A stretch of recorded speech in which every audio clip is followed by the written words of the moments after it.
Decent person is horrified by what happened yesterday in Parkland. Every thoughtful person knows something horrible is going on in American society.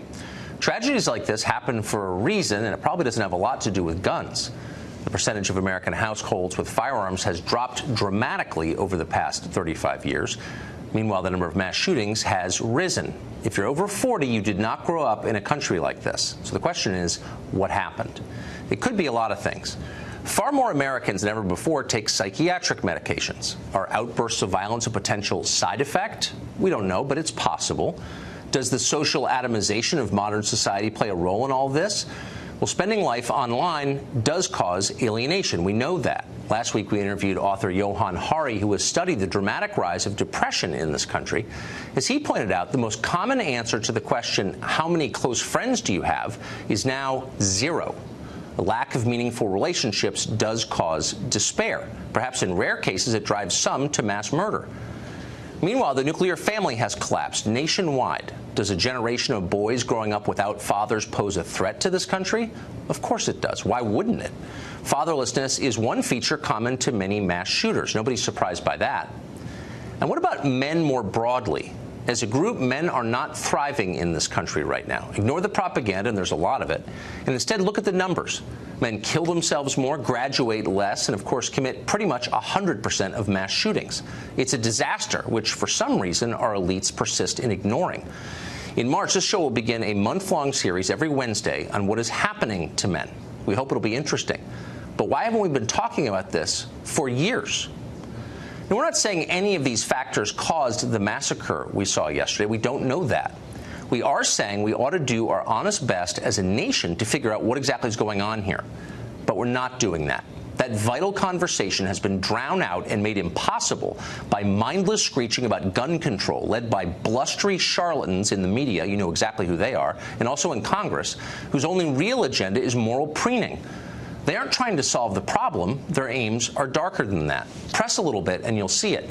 Sensible gun reforms, you hear that phrase a lot. You heard it all day today on cable news. What exactly does that mean, sensible gun reforms? Banning bump stocks? No. A piece on Vox.com today calls for a landmark gun control bill like the one Australia passed 22 years ago in 1996. That's the law that liberals are always telling you about. But the Australian law wasn't gun control, and it wasn't a voluntary buyback, no matter what they tell you.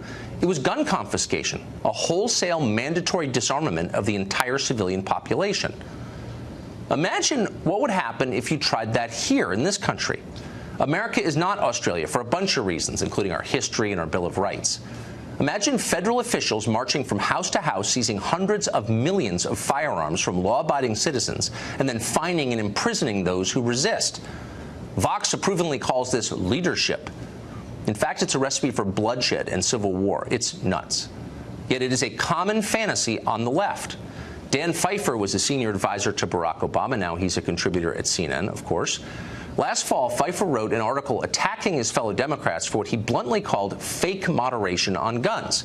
His advice was this: stop pretending to respect the Constitution and instead focusing on appointing judges who will nullify it. The goal? Gun seizures, ammunition regulation, the disarmament of the American population, a country where only the people in charge have guns and everybody else obeys. In the wake of yesterday's shooting, Pfeiffer's piece is going viral on the left. What he wrote is what they believe. So let's stop lying about this. The calls you're hearing today for gun control have nothing to do with protecting Americans from violence. What you're witnessing is a kind of class war. The left hates rural America, red America, gun-owning America, the America that elected Donald Trump. They hate them.